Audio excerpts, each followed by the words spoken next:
le Seigneur.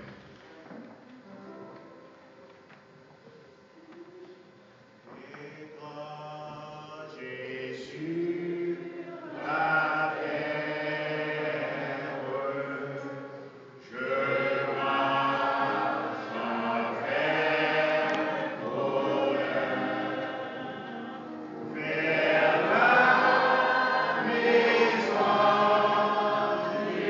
vers la maison du Père.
Encore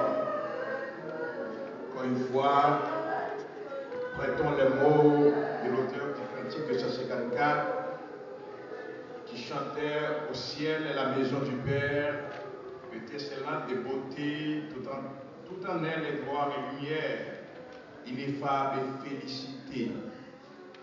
Et puis l'auteur a continué pour dire, vers les ciels, nous marchons vers les ciels.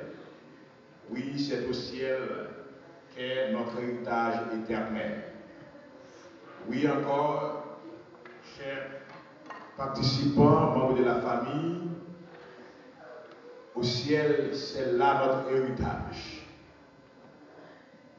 Même si, que Molière dit, la mort est cruelle, mais nous savons bien que la mort n'est pas cruelle, même si la mort laisse un vide.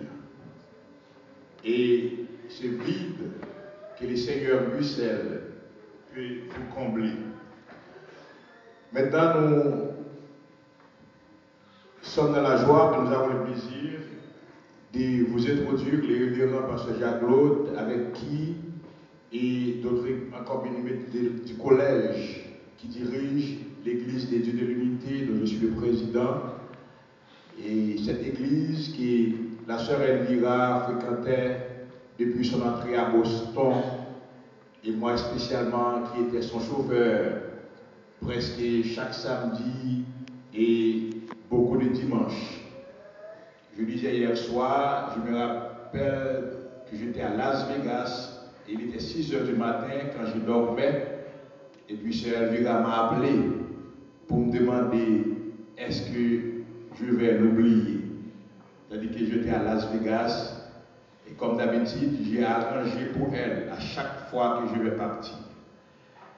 Encore, c'est mon ami, beaucoup de l'église disent, vous toujours parler avec Sœur Ernest dans la machine, ça n'a pas dit comme ça. C'est toujours un plaisir pour me demander comment j'ai aillé, et puis comment il est, est-ce qu'on marche, si nous venons dans le docteur, c'est toujours un plaisir pour moi, chaque fois que avec pour me demander, genre des questions, ça y est, comme notre fidèle, et c'est un devoir. Avec nous, le révérend pasteur Jacques, nous n'allons pas vous maintenir pour trop long, il va méditer, et encore à toute la famille, courage.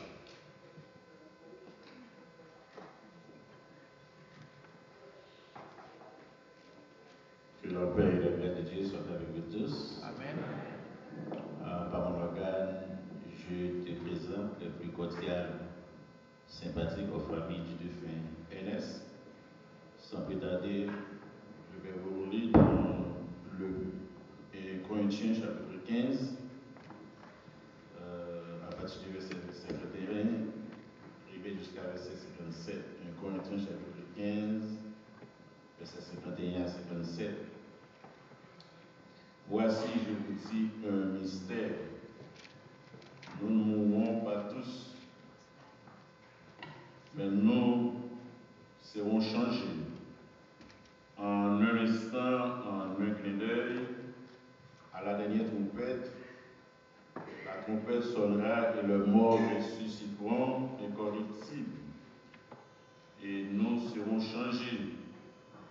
Car il faut que ce corps corruptible révèle l'incorruptibilité et que ce corps mortel révèle l'immortalité. Lorsque ce corps corruptible aura revêtu l'incorruptibilité et que ce corps mortel aura revêtu l'immortalité, alors s'accomplira la parole qui est écrite. La mort a été engloutie dans la victoire. Aux morts, où est ta victoire? Aux morts, où est ton aiguillon? L'aiguillon de la mort, c'est le péché. Et la puissance du péché, c'est la loi. Mais grâce soit rendue à Dieu, qui nous donne la victoire par notre Seigneur Jésus-Christ. Et je vais un petit peu parler je vais réfléchir sur la mort. La victoire finale du chrétien sur la mort, la victoire finale du chrétien sur la mort. C'est quoi la mort. D'après les dictionnaires, c'est la cessation définitive de la vie. C'est la fin d'une vie, c'est le point d'arrêt de tout ce qui avait un mouvement. La mort telle que nous la connaissons, c'est surtout la mort physique. Pour la Bible, il y a plusieurs types de mort. Il y a ce qu'on appelle la mort spirituelle, qui que vous soyez, qui n'est pas encore accepté Jésus-Christ comme votre sauveur spirituellement, vous êtes mort. Et le mot mort et le verbe mourir sont cités plus de 179 fois dans la Bible. Le mot mort, nous l'entendons parler souvent chaque jour à travers les médias, à travers la radio, à travers la télévision. Nous entendons souvent parler de la mort. Et depuis le jour que l'Éternel a ordonné à Adam et Ève, le jour où tu en mangeras, tu mourras certainement. Tout d'abord, la mort est inévitable. La mort est inévitable. La mort frappe tous les grands, petits, riches ou pauvres, noirs ou blancs. Il n'y a pas de discrimination quand il s'agit de la mort. Et il y a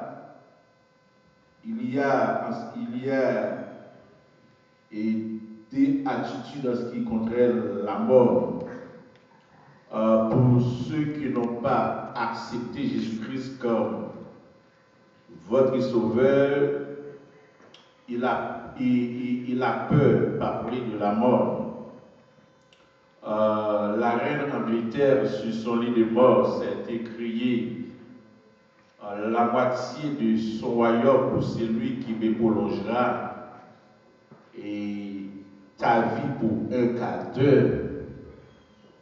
Et pour nous les chrétiens, comme apôtre Paul a dit, la mort m'est un gain.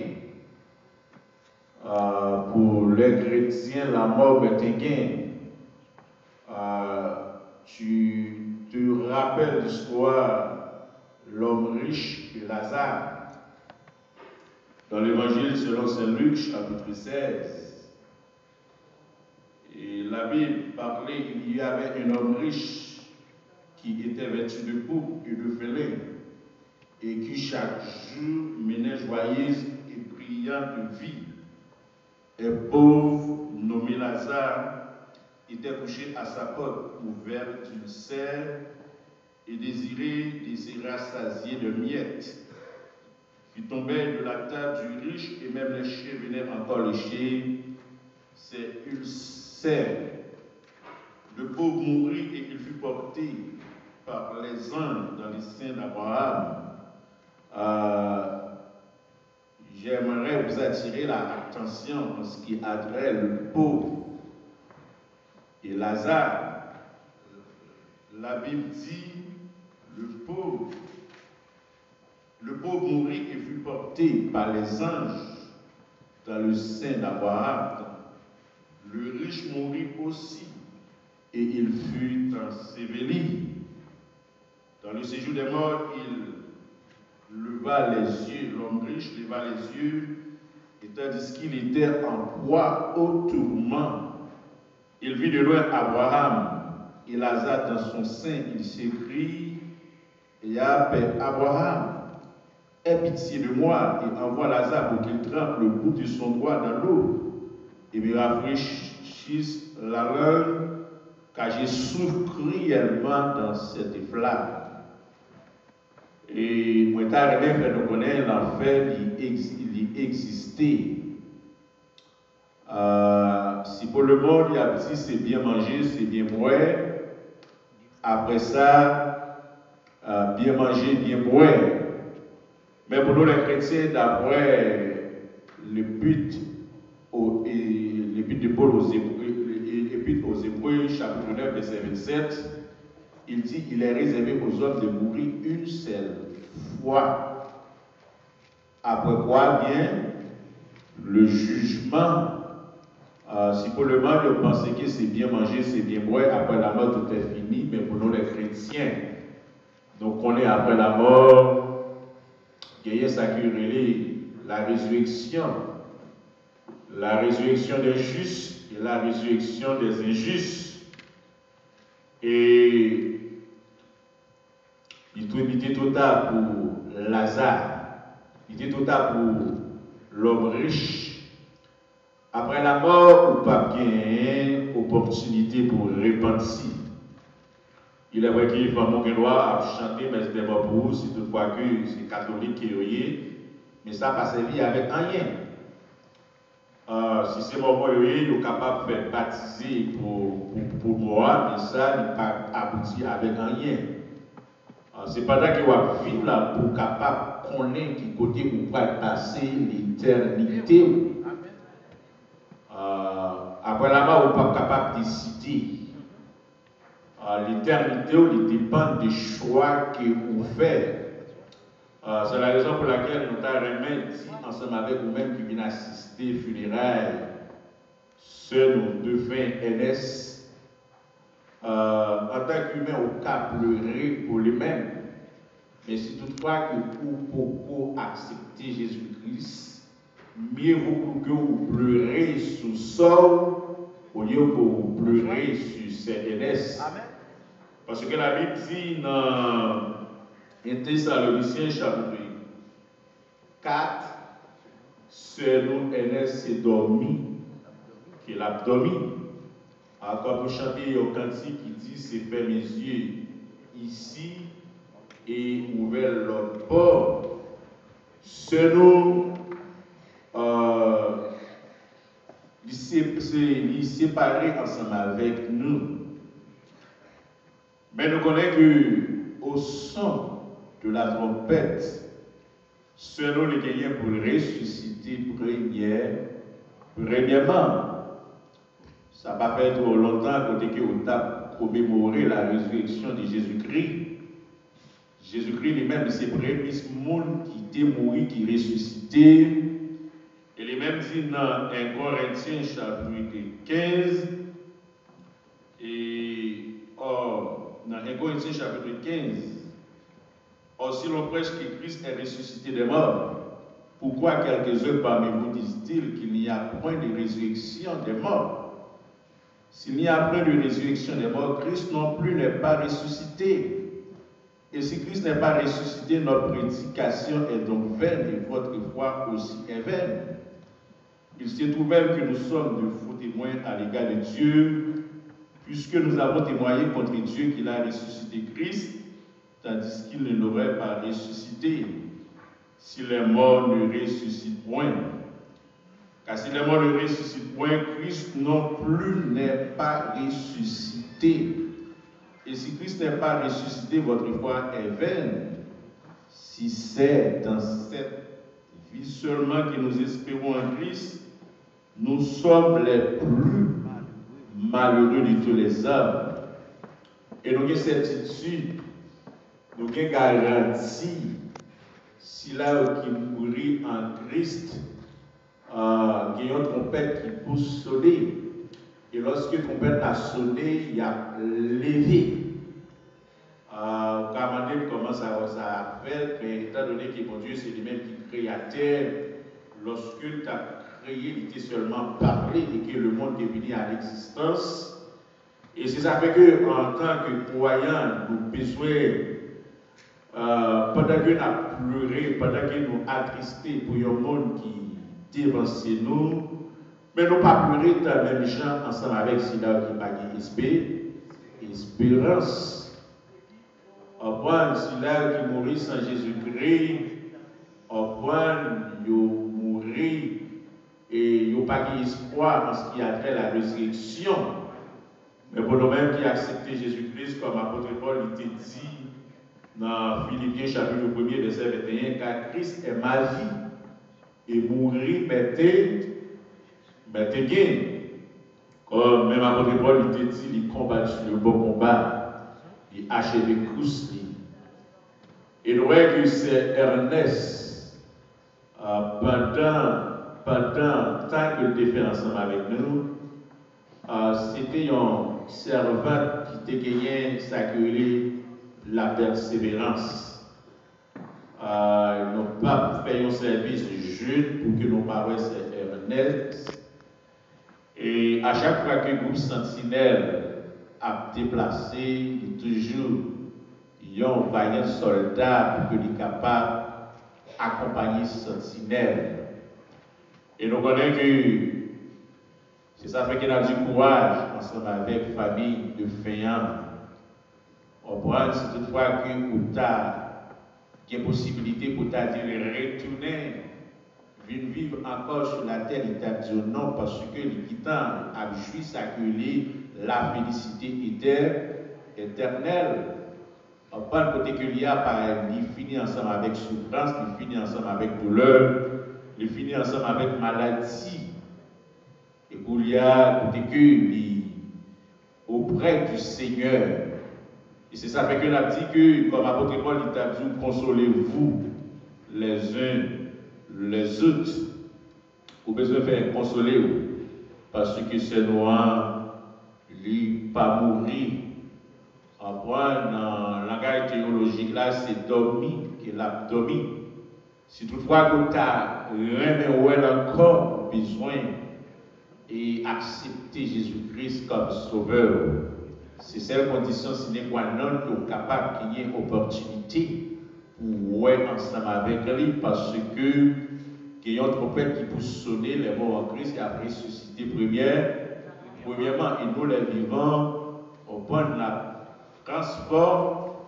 transformé et d'après loi naturelle là et puis quel que soit sa complété que lui capable de vivre pour qu'il mourir. Et nous croyons que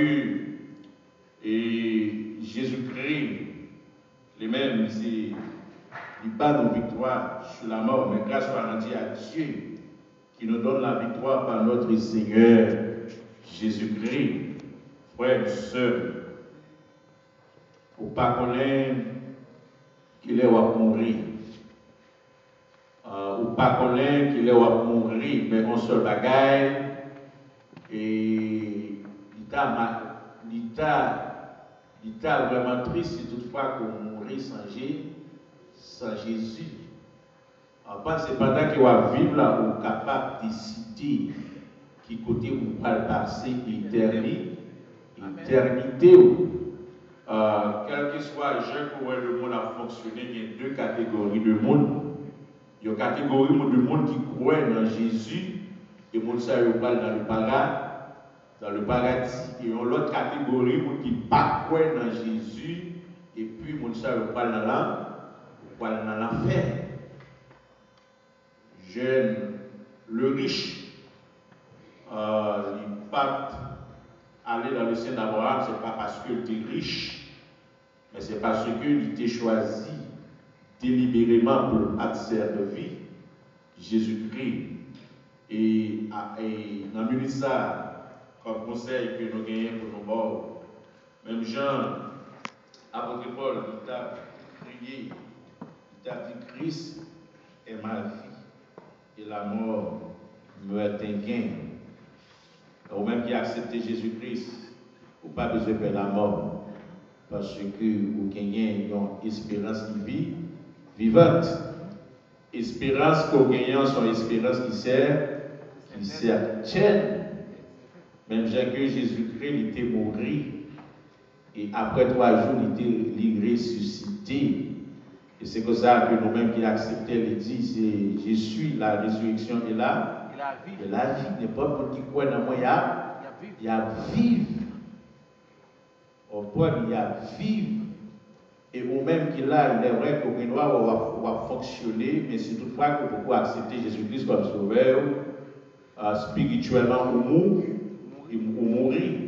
Seul nous, nous connaissons un seul mort.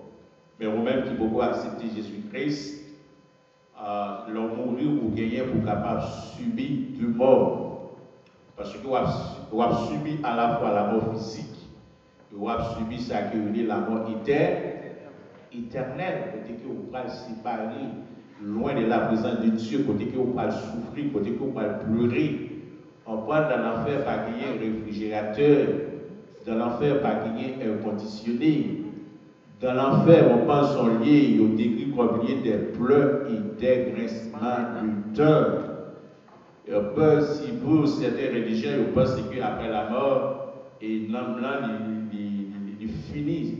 C'est pas vrai parce que l'homme, aux poussières, va retourner dans la poussière. Mais ça est la partie immatérielle que bon Dieu lui mettait dans l'homme éternel, ou bien que la réjouit, ou bien que la souffrir. Maintenant, on a dit bon courage à famille c'est NS. C'est noir, il n'est pas mourir, c'est dormir qu'il a dormi. Le rivé, mettre lui faire appel ensemble avec lui. Mettre la faire appel ensemble avec lui. Parce que il fait le travail, il met lui qui a besoin.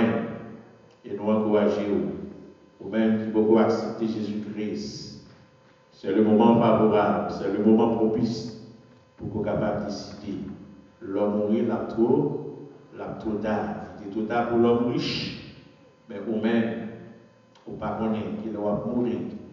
Mais avant que vous frappez par la mort, il est bon pour qu'on soit capable de réconcilier avec Jésus. Qu'il en soit ainsi. Amen.